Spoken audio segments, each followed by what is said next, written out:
ನನ್ನನ್ನ ಸೋಲಿಸುವ ಶಕ್ತಿ ಸಿದ್ದು ಡಿಕೆಶಿಗ ಇಲ್ಲ ಎಂದು ಗುಡುಗಿದ ಕುಮಾರಸ್ವಾಮಿ. ದೇವೇಗೌಡರ ಮನೆಯ ಮೂವರ ಸೋಲು ಖಚಿತ ಎಂದು ಭವಿಷ್ಯ ನುಡಿದ ಡಿಕೆ. ರಾಜ್ಯದಲ್ಲಿ ಅಧಿಕಾರ ತೆಗೆಯುವವರೆಗೂ ಬಿಡಲ್ಲ ಎಂದ ದೇವೇಗೌಡ. ಎಲ್ಲ ಸುದ್ದಿಗಳನ್ನು ನೋಡೋಣ ನ್ಯೂಸ್ ಟಾಪ್ 9ನಲ್ಲಿ.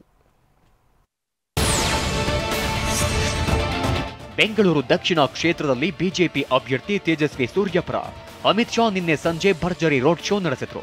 1.5 ಕಿಲೋಮೀಟರ್ ಉದ್ದಕ್ಕೂ ರೋಡ್ ಶೋ ಮಾಡಿ ನಗರ ಮತದಾರರ ಗಮನ ಸೆಳೆದ್ರು. ಅಮಿತ್ ಶಾಗೆ ಮಾಜಿ ಸಿಎಂ ಯಡಿಯೂರಪ್ಪ, ಆರ್ ಅಶೋಕ್, ಶಾಸಕ ಸತೀಶ್ ರೆಡ್ಡಿ ಮತ್ತಿತರರು ಸಾಥ್ ನೀಡಿದ್ರು. ಈ ವೇಳೆ TV9 ಜೊತೆ ಮಾತನಾಡಿದ ಅಮಿತ್ ಶಾ, ರಾಜ್ಯ ಸರ್ಕಾರದ ತುಷ್ಟೀಕರಣ ನೀತಿಯಿಂದಾಗಿ ಕೊಲೆಗಳಾಗ್ತಿವೆ ಎಂದು ವಾಗ್ದಾಳಿ ನಡೆಸಿದ್ರು.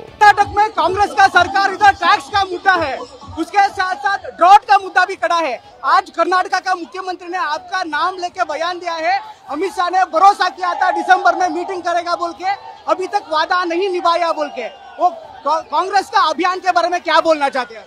देखिए, वो झूठ बोल रहे हैं जानबूझकर, एक के बाद एक अलग अलग. ನಿಮ್ಮ ಉಬ್ಬಿದ ರಕ್ತನಾಳಗಳ ಸಮಸ್ಯೆಗೆ ಎವಿಸ್ ಆಸ್ಪತ್ರೆಯಲ್ಲಿ ಕೇವಲ 30 ನಿಮಿಷದ ಲೇಸರ್ ಚಿಕಿತ್ಸೆಯೊಂದಿಗೆ ಮುಕ್ತಿ ಹೊಂದಬಹುದು. ಹೆಚ್ಚಿನ ವಿವರಗಳಿಗಾಗಿ ಸಂಪರ್ಕಿಸಿ 8088837000.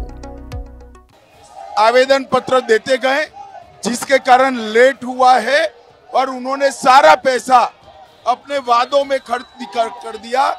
और ये उप मुख्यमंत्री को हटाना चाहते हैं, मुख्यमंत्री बचना चाहते हैं.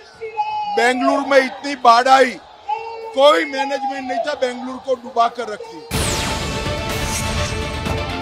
ನನ್ನನ್ನ ಸೋಲಿಸುವ ಶಕ್ತಿ ಸಿದ್ದರಾಮಯ್ಯಗೂ ಇಲ್ಲ, ಡಿಕೆಗೂ ಇಲ್ಲ ಎಂದು ಮಾಜಿ ಸಿಎಂ ಕುಮಾರಸ್ವಾಮಿ ವಾಗ್ದಾಳಿ ನಡೆಸಿದ್ದಾರೆ.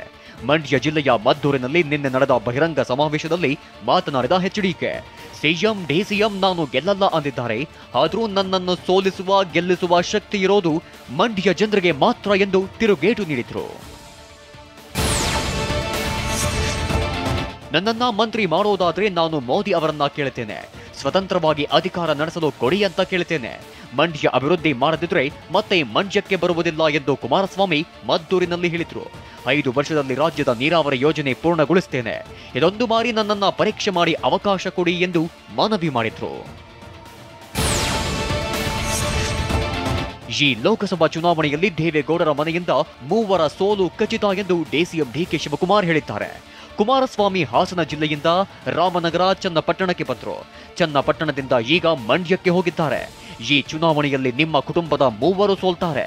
ಹಾಸನ, ಮಂಡ್ಯ ಎಲ್ಲಾ ಕಡೆ ಹೋಗಿದ್ದೇನೆ, ಜನ ನಿಮ್ಮ ಕ್ಷಮಿಸಲ್ಲ ಎಂದು ರಾಮನಗರ ಜಿಲ್ಲೆ ಹಾರೋಹಳ್ಳಿಯಲ್ಲಿ ಡಿಕೆ ಶಿವಕುಮಾರ್ ವಾಗ್ದಾಳಿ ನಡೆಸಿದ್ರು. ಡಾಕ್ಟರ್ ಮಂಜುನಾಥ್ ಹೋಗಿ ಮೋದಿ ಮೇಲೆ ಬಿಡೋಬೇಕು, ದೇವೇಗೌಡರು ಸಾಕಪ್ಪ ಸಾಕು ಈ ಹಾರೋಹಳ್ಳಿ ಮರವಾಡಿ ಸವಾಸ ಅಂತ ಹೇಳ್ಬೇಕು. ಮಾಡ್ತಿರ್ತಾನೆ. ಕರ್ನಾಟಕದ ಕಾಂಗ್ರೆಸ್ ಸರ್ಕಾರ ತೆಗೆಯುವುದಾಗಿ ಜೆಡಿಎಸ್ ವರಿಷ್ಠ ದೇವೇಗೌಡರು ಹೇಳಿದ್ದಾರೆ. ನಿನ್ನೆ ರಾಮನಗರದ ರಾಮಹಳ್ಳಿಯಲ್ಲಿ ಮೈತ್ರಿ ಅಭ್ಯರ್ಥಿ ಎನ್ ಮಂಜುನಾಥ್ ಪರ ಪ್ರಚಾರ ನಡೆಸಿದ ದೇವೇಗೌಡರು ಕಾಂಗ್ರೆಸ್ ಖಾಲಿ ಚೆಂಬು ತೋರಿಸುತ್ತಿದ್ದಾರೆ, ಆದರೆ ಅಕ್ಷಯ ಪಾತ್ರೆ ಮೂಲಕ ಭಾರತವನ್ನ ಮೋದಿ 5ನೇ ಸ್ಥಾನಕ್ಕೆ ತಂದಿದ್ದಾರೆ. ಇವತ್ತು ಈ ರಾಜ್ಯದಲ್ಲಿ ಅಧಿಕಾರ ತೆಗೆಯುವವರೆಗೂ ಬಿಡುವುದಿಲ್ಲ ಎಂದು ದೇವೇಗೌಡರು ಶಪಥ ಮಾಡಿದ್ರು. ರಾಜ್ಯದಲ್ಲಿ ಭ್ರಷ್ಟ ಸರ್ಕಾರವನ್ನ ತೆಗೆಯುವವರೆಗೆ ಶಪಥ ಮಾಡಿದ್ದೇನೆ, ನಾನು ನಿಲ್ಲೋದಿಲ್ಲ, ಕೂರೋದಿಲ್ಲ. ನರೇಂದ್ರ ಮೋದಿ ಪ್ರಧಾನಿ ಆಗಲು ಲಾಯಕ್ಕ ನಾಲಾಯಕ್ಕ ಎಂದು ಸಿಎಂ ಸಿದ್ದರಾಮಯ್ಯ ಪ್ರಶ್ನಿಸಿದ್ದಾರೆ. ತುಮಕೂರಿನಲ್ಲಿ ಕಾಂಗ್ರೆಸ್ ಅಭ್ಯರ್ಥಿ ಮುದ್ದ ಹನುಮೇಗೌಡ ಪರ ಪ್ರಚಾರದ ವೇಳೆ ಮಾತನಾಡಿದ ಸಿಎಂ, ದೇಶದಲ್ಲಿ ಎಲ್ಲದರ ಬೆಲೆ ಏರಿಕೆಯಾಗಿದೆ, ಯಾವುದಾದರೂ ಬೆಲೆ ಇಳಿತ. ಪೆಟ್ರೋಲ್ ಹಿಂದೆ 70 ರೂಪಾಯಿ ಇತ್ತು, ಇಂದು 105 ರೂಪಾಯಿ ಇದೆ. ಸಿಲಿಂಡರ್ ದರ 414 ಇದ್ದದ್ದು ಇಂದು 915 ರೂಪಾಯಿ ಆಗಿದೆ. ಮೋದಿಯವರೇ ಎಲ್ಲಿ ಬೆಲೆ ಇಳಿಕೆ ಮಾಡಿದ್ರಿ ಎಂದು ಸಿದ್ದರಾಮಯ್ಯ ಪ್ರಶ್ನಿಸಿದ್ರು. ನರೇಂದ್ರ ಮೋದಿ ಅವರನ್ನ ಒಂದು ಕಾಲದಲ್ಲಿ ಬೈದಿದ್ದವರು ಇವತ್ತು ಆಡಿ ಹೊಗಳ್ತಾ ಇದ್ದಾರಲ್ಲ, ಯಾರಿದ್ದಾರೆ? ಈ ದೇಶದ ಪ್ರಧಾನಮಂತ್ರಿ ಆಗ್ಲಿಕ್ಕೆ ಯಾರಿದ್ದಾರೆ ಅಂತ ಕೇಳ್ತಾರಲ್ಲ, ನಾಚಿಕೆ ಆಗಲ್ಲ ದೇವೇಗೌಡ್ರಿ ನಿಮಗೆ?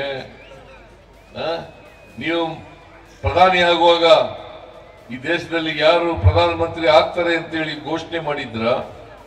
ನಿಮ್ಗೆ ಅದೃಷ್ಟ ಇತ್ತು, ಸಿಕ್ತು, ಪ್ರಧಾನಮಂತ್ರಿ ಆದ್ರಿ. ಮಲ್ಲಿಕಾರ್ಜುನ ಖರ್ಗೆ ಅವರು in what way it is inferior to Narendra Modi. Rahul Gandhi in what way is inferior to Narendra Modi. ನಮ್ಮಲ್ಲಿ ಬಹಳ ಜನ ಪ್ರಧಾನಮಂತ್ರಿಗಳಾಗ್ತಕ್ಕಂಥ ಯೋಗ್ಯತೆ ಇರ್ತಕ್ಕಂಥವ್ರು ಇದ್ದಾರೆ. ನರೇಂದ್ರ ಮೋದಿ ಅವರು ಬಿಟ್ಟರೆ ಯಾರು ಈ ದೇಶದಲ್ಲಿ ಪ್ರಧಾನಮಂತ್ರಿ ಒಂದು ಕಾಲದಲ್ಲಿ ಹೇಳ್ತಾ ಇದ್ರು. ಸುನಿಲ್ ಬೋಸ್ಗೆ ಮತ ಹಾಕಿದರೆ ಚಾಮರಾಜನಗರ ಮಲಗಿ ಬಿಡುತ್ತೆ ಎಂದು ಬಿಜೆಪಿ ಎಂಎಲ್ಸಿ ಛಲವಾದಿ ನಾರಾಯಣಸ್ವಾಮಿ ವಾಗ್ದಾಳಿ ನಡೆಸಿದ್ರು. ಸುನಿಲ್ ರಾತ್ರಿ 2 ಕ್ವಾರ್ಟರ್ ಹಾಕೊಂಡು ಮಲಗಿದ್ರೆ ಮಧ್ಯಾಹ್ನ ಹೇಳ್ತಾರೆ. ಈಗ ಸುನಿಲ್ 2 ಕ್ವಾರ್ಟರ್ ಹಾಕೊಂಡು ಕಷ್ಟಪಟ್ಟು ಓಡಾಡ್ತಿದ್ದಾರೆ. ನಾನು ಮೊದಲು ಬೋಸ್ ಅಂದ್ರೆ ಸುಭಾಷ್ ಚಂದ್ರ ಬೋಸ್ ಅಂದ್ಕೊಂಡೆ, ಆಮೇಲೆ ಗೊತ್ತಾಯ್ತು ಇದು ಮರಳು ಬೋಸ್ ಅಂತ ಎಂದು ನಾರಾಯಣಸ್ವಾಮಿ ಲೇವಡಿ ಮಾಡಿದ್ರು. ನಾನು ಮೊದಲು ಅನೌನ್ಸ್ ಆದಾಗ ಬೋಸ್ ಅಂತ ಹೆಸರು ಬಂತು. ಇದ್ಯಾರಪ್ಪ ಬೋಸ್? ಏನು ಸುಭಾಷ್ ಚಂದ್ರ ಬೋಸ್ ಮೊಮ್ಮಗ ಇರಬೇಕು ಅನ್ಕೊಂಡ್ಬಿಟ್ಟೆ. ಇದು ಈ ಬೋಸು ಯಾವುದು ಮರಳು ಕದಿಯ ಬೋಸು. ಅಲ್ಲಿ ಇಲ್ಲಿ ಮರಳು ಕತ್ಕೊಂಡು ಓಡಾಡ್ತಿತ್ತು. ರಾತ್ರಿ ಹಾಕೊಂಡು ಮಲಗಿದ್ರೆ ಬೆಳಗ್ಗೆ 12-1 ಗಂಟೆಗೆ ಎದ್ದೇಳ್ತದ ಬೋಸು. ರಾತ್ರಿ ಹಾಕ್ಬಿಡ್ತದ 1-2 ಬಾಟ್ಲು ಹಾಕ್ಬಿಟ್ಟು ಆ ಬೋಸು ಮಧ್ಯಾಹ್ನ 1 ಗಂಟೆ 2 ಗಂಟೆಗೆ ಎದ್ದೇಳ್ತದೆ. ಈಗ ಇದು ಚುನಾವಣೆ ಬೇರೆ ಬರ್ಬೇಕು, ಅವಾಗ ಅಲ್ಲೇ ಕಣಕ್ಕೆ ಇಳಿಬೇಕು. ಈಗ ಎದ್ದ ಮೇಲೂ ಜನರ ಮುಂದೆ ಹೋಗಕ್ಕ ಅದು ಆಗೋದಿಲ್ಲಲ್ಲ. ಈಗ ಒಂದೆರಡು ಬಿಟ್ಕೊಂಡು ಓಡಾಡ್ತಾ ಇದೆ. ತಪ್ಪಿ ನೀವು ಓಟ್ ಅವ್ರಿಗೆ ಹಾಕಿ ನನ್ನ ಎದ್ದು ಬಿಟ್ರೆ ಮಾತ್ರ ಇಡೀ ಕಾನ್ಸ್ಟಿಟ್ಯೂನ್ಸಿನೇ ಮಲಗಿದ್ಬಿಟ್ಟು. ನಿಯಮದ ಪ್ರಕಾರ ಮೇಕೆದಾಟು ಯೋಜನೆ ಜಾರಿಯಾದರೆ ಚೆನ್ನಾಗಿರುತ್ತೆ, ಆದರೆ ಕಾವೇರಿ ನೀರು ನಿರ್ವಹಣಾ ಪ್ರಾಧಿಕಾರ ಎಲ್ಲವನ್ನ ನೋಡಿ ನಿರ್ಧರಿಸುತ್ತೆ ಎಂದು ಮಂಗಳೂರಿನಲ್ಲಿ ಅಣ್ಣಾಮಲೈ ಹೇಳಿದ್ದಾರೆ. ಬಿಜೆಪಿ ಅಭ್ಯರ್ಥಿ ಪರ ಪ್ರಚಾರದ ವೇಳೆ ಮಾತನಾಡಿದ ಅಣ್ಣಾಮಲೈ, ಕಾವೇರಿ ನೀರಿನ ವಿಚಾರದಲ್ಲಿ ಯಾವ ರಾಜ್ಯಕ್ಕೂ ಅನ್ಯಾಯ ಮಾಡಲ್ಲ. ಎಷ್ಟು ನೀರು ಬಿಡಬೇಕೆಂದು ಎಲ್ಲದಕ್ಕೂ ಒಂದು ಫಾರ್ಮುಲಾ ಇದೆ. ಕರ್ನಾಟಕ ತಮಿಳುನಾಡಿಗೆ ಒಳ್ಳೆದಾಗಬೇಕೆನ್ನೋದರಲ್ಲಿ 2 ಮಾತಿಲ್ಲ ಅಂತ ಹೇಳಿದ್ರು. ಇಲ್ಲಿ ಬಿಜೆಪಿ ಸರ್ಕಾರ ಇರುವಾಗ ನಾವೆಲ್ಲ ಕೂಡ ನೋಡಿದ್ದೀವಿ, ಇದು ಇಶ್ಯೂವೇ ಇಲ್ಲ ಸರ್. ಒಂದು ಡ್ರೌಟ್ ಸೀಸನ್ ಇರ್ಬೋದು, ವಾಟರ್ ಜಾಸ್ತಿ ಇರುವಾಗಿರ್ಬೋದು, ಎರಡಕ್ಕೂ ಒಂದು ಫಾರ್ಮುಲಾ ಇದೆ. ಒಂದು ಕಾವೇರಿ ವಾಟರ್ ಮ್ಯಾನೇಜ್ಮೆಂಟ್ ಬಾಡಿ ಇದೆ, ಆ ಡಿಸೈಡ್ ಮಾಡ್ತದೆ. ಒಂದು ಸ್ಟೇಟ್ನಲ್ಲಿ ಮಳೆ ಇಲ್ಲ, ಇನ್ನೊಂದು ಸ್ಟೇಟ್ನಲ್ಲಿ ಡ್ರಾಟ್ ಇದೆ. ಎಲ್ಲ ಒಂದು ಫಾರ್ಮುಲಾ ಪ್ರಕಾರ ಹೋಗ್ತದೆ.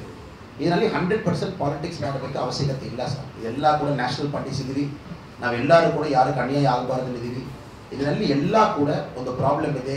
ಮಳೆ ಬಂದಿಲ್ಲ, ಎಷ್ಟು ಬಾಟಲ್ ಬಿಡಬೇಕು, ಅದೆಲ್ಲ ಒಂದು ಫಾರ್ಮುಲಾ ಪ್ರಕಾರ ಡಿಸೈಡ್ ಮಾಡ್ತಾರೆ. ಸೊ ನಾನೊಂದು ಪರೋಕಿಯಲ್ ಪೊಲಿಟಿಷಿಯನ್ ಥರ ತಮಿಳುನಾಡು ಕರ್ನಾಟಕ ಆ ಥರ ನಾನು ಮಾತಾಡಲ್ಲ ಸರ್. 2 ಸ್ಟೇಟ್ಗೂ ಒಳ್ಳೆಯದಾಗಬೇಕು, ಅದರಲ್ಲಿ ಯಾವುದೇ ಮಾತಿಲ್ಲ. 2 ಸ್ಟೇಟ್ಗೂ ಒಳ್ಳೆಯದಾಗಬೇಕಂದ್ರೆ ಒಂದು ನ್ಯೂಟ್ರಲ್ ಆರ್ಬಿಟ್ರ್ ಸೆಂಟ್ರಲ್ ಗೌರ್ಮೆಂಟ್ ಇದ್ದಾರೆ.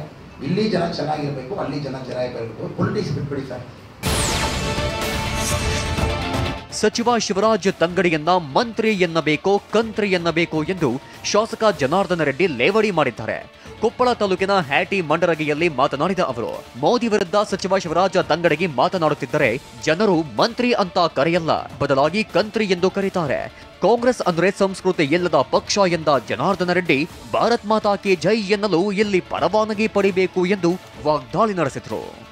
ಉಸ್ತುವಾರಿ ಮಂತ್ರಿ ಶಿವರಾಜ್ ತಂಗಡಿಗೆ ಪಾಪ ಅದು ಯಾವ ರೀತಿ ಕಿವಿ ಕೇಳಿಸ್ತಾ ಏನೋ ಗೊತ್ತಿಲ್ಲಾಗ್ಲೇ ಮೋದಿ ಅನ್ನೋರು ಕಪ್ಪಾಳಿ ಕೊಡಿರಿ ಅಂತ ಹೇಳಿದ್ದಾರೆ.